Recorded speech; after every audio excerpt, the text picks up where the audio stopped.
Welcome to my YouTube channel, A Binary of 7. Good evening, dear students. In this lecture, I am going to solve the assignment 8 of Advanced Concrete Technology. I once again thank each and everyone, those who are watching this video. Thank you very much. You can share to your friends as well.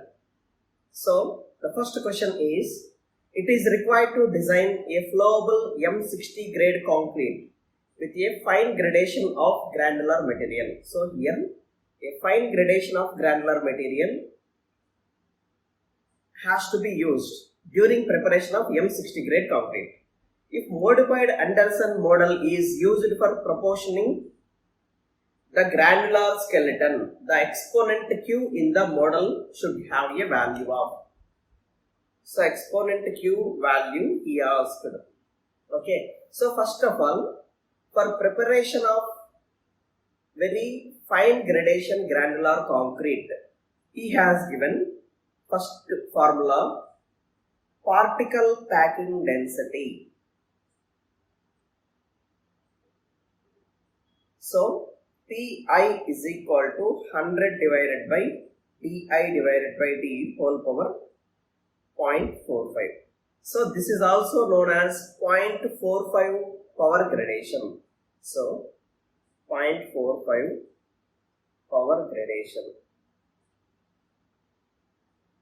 Okay. So, clear. Now, when the size of the particles are varying a large amount, this 0.45 has been replaced with 100 Di divided by D whole power Q.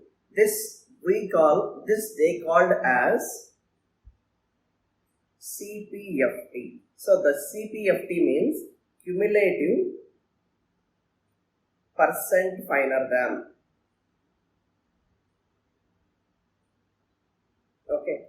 After some time, the same formula has again been modified as CPFT is equal to 100 D power Q minus Dm power Q divided by capital D power Q minus Dm power Q. Okay. So here small d is equal to particle size. That is whatever the particle that is we are considering, that is particle size, and Dm is equal to minimum size of the particle, and capital D is equal to maximum size of the particle, and Q is equal to coefficient of distribution. Okay, so this is a modified Anderson formula.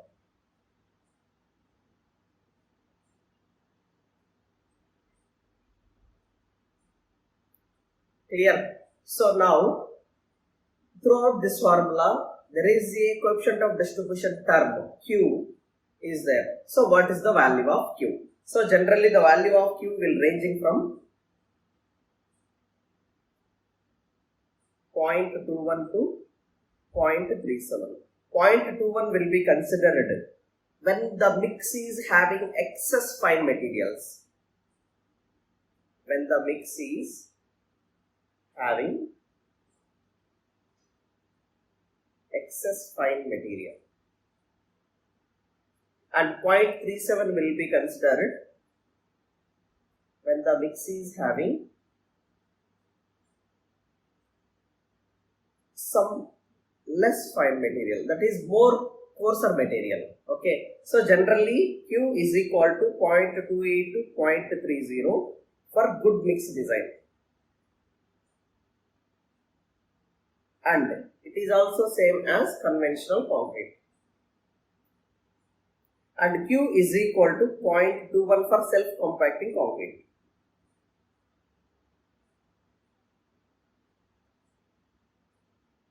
So, but in the question he asked fine gradation of the mix. So, we need to consider the value is very near to 0.21, that is Q is equal to 0.21 to 0.24 for fine gradation of granular material. Okay, so the answer for this question is option A for question number 1. So it is one of the most important concept. Okay, Anderson formula is used for preparation of M60 grade concrete with fine gradation of granular material. Here the value of Q that is available, that is provided in the exponent is around 0.21 to 0.24. Clear? Coming to next question. Compared to conventional mixed design procedures, the particle packing method can be used to design concrete with the same strength and workability with. So, you can see particle packing method can be used to design concrete with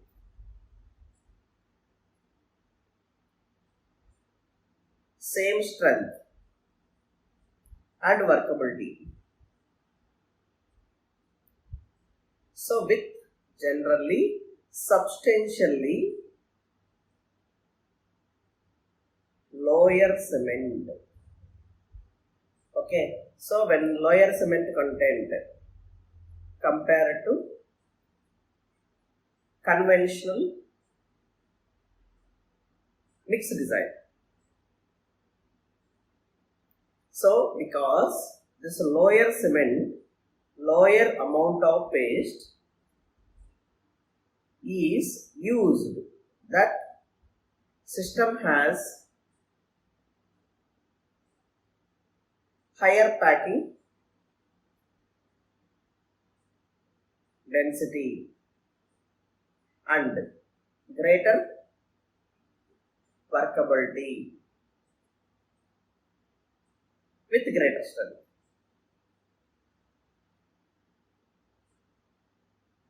Okay, so that is particle packing method is used to design concrete with same strength and workability with substantially lower cement. So the option A for question number 2. Coming to question number 3, the conventional slump test for concrete is called single point test. So it is called single point test, conventional slump test for concrete is called single point test. So because it gives a measure of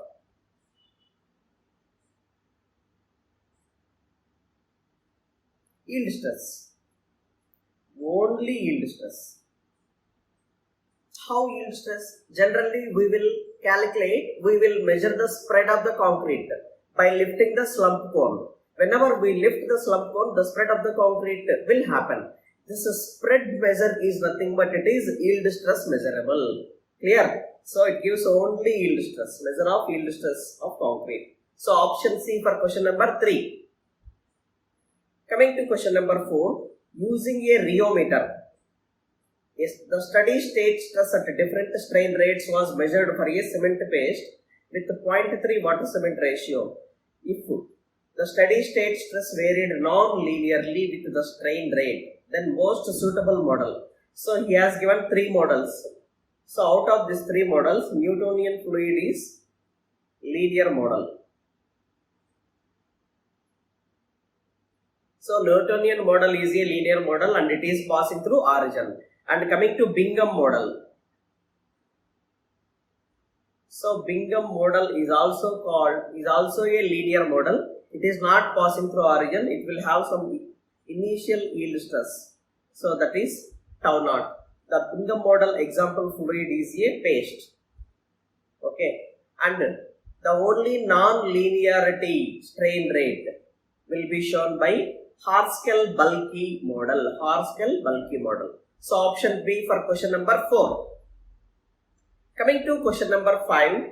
Among the following, which of the geometry can be used as an attachment in a rheometer for assessing the rheological behavior of cement to paste. So first of all, measurement of rheology is done by rheometer. Obviously, rheology of concrete can be assessed by rheometer by using both coaxial cylinder and parallel plates, parallel plate rheometer. Okay, so these rheometers suitability is,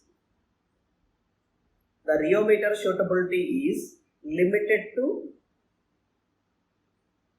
paste or mortar studies due to wall effects. So because of wall effect in the rheology, the rheometer is limited to only paste and mortars. And coming to next, these rheometers are used to measure shear yield stress and plastic viscosity. Okay. So by using coaxial cylinder and parallel plates, the rheology of concrete can be assessed by rheometer. So both A and C. Option D for question number 5. Coming to question number 6. Increasing the paste content in cement causes. So that is, increase in paste content causes greater and greater increase in the slump value.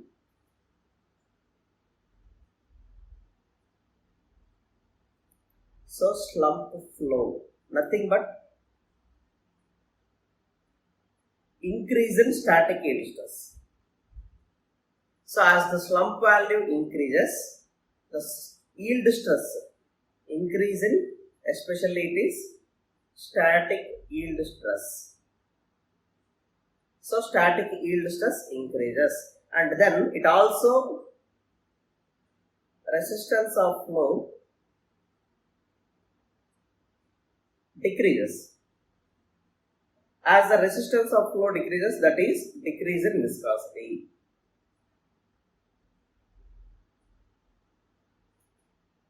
So decrease in viscosity. Both B and C. Option D for question number 6. Coming to question number 7. The passing ability of self-compacted concrete can be accessed by. So the passing ability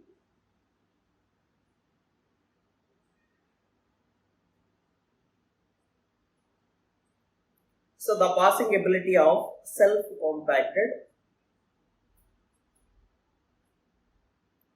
concrete. So the passing ability of self-compacted concrete can be accessed by, so U-box test and L-box test and J-ring test. So by using these 3 tests, we can able to access the passing ability of self-compacting concrete. And there are some other tests I just want to discuss. This is slump test and T50 test and V funnel test. So all these tests are useful for workability, calculation of workability. And some other test, sieve stability test and settlement column test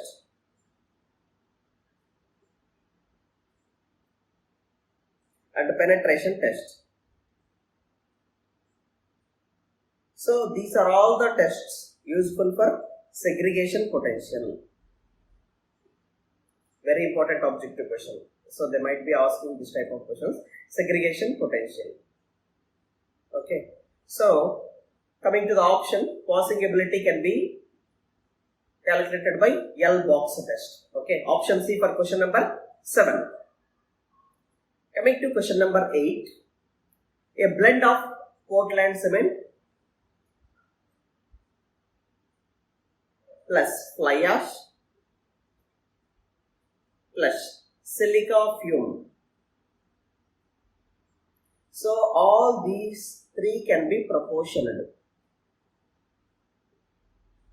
to have optimum packing density.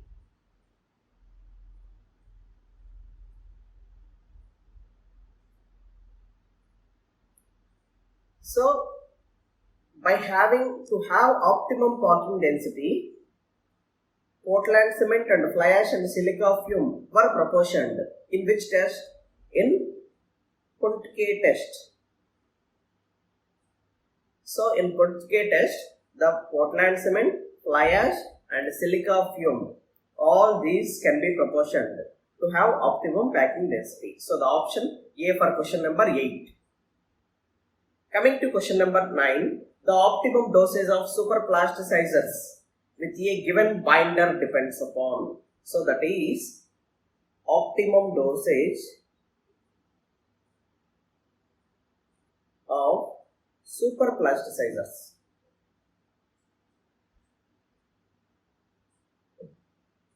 Generally, what superplasticizers will do in the concrete? They reduce water cement ratio. So by decreasing the water content, the concrete can make or made as flowable. That is, the workability of concrete can be increased by superplasticizers. Obviously, it depends on, I hope you all know the answer, it is water binder ratio. That is nothing but it is water cement ratio. Binder means it is a cement content. So for question number 9, A will become the answer. Coming to question number 10, with regard to pumping of concrete, identify the incorrect statement. So regarding pumping of concrete.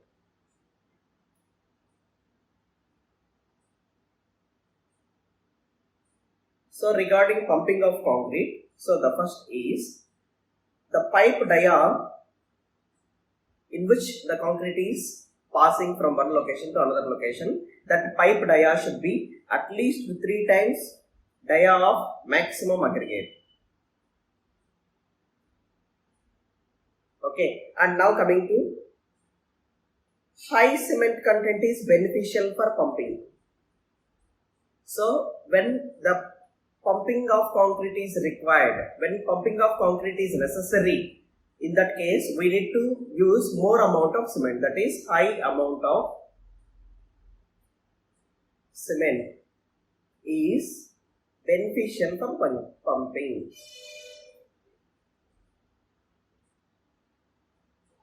And for pumpable concrete, the slump value required is, it is 100 to 150 mm. So generally 100 to 150 mm slump value is recommended. Now coming to last statement, aluminium pipes are used for pumping of concrete. No, obviously, generally for pumping of concrete, aluminium pipes can be used. This statement is wrong because aluminium pipes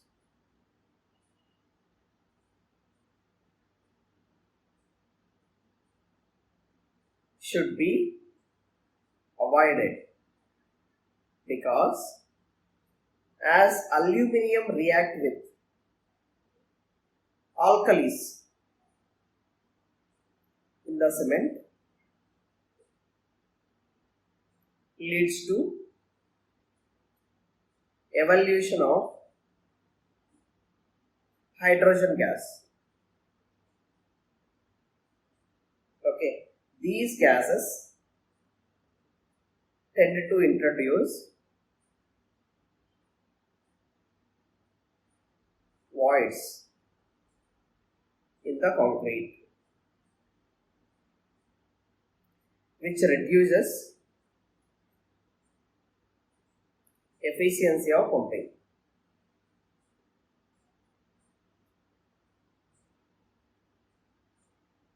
Okay, so when hydrogen gas is released, this introduces so many voids in the concrete. when there are many more voids in the concrete, the efficiency of pumping gradually decreases. Okay, and I once again thank each and every viewer that who are watching this video, Advanced Concrete Technology. Thank you very much. And you can find the link of each assignment in the description. Thank you.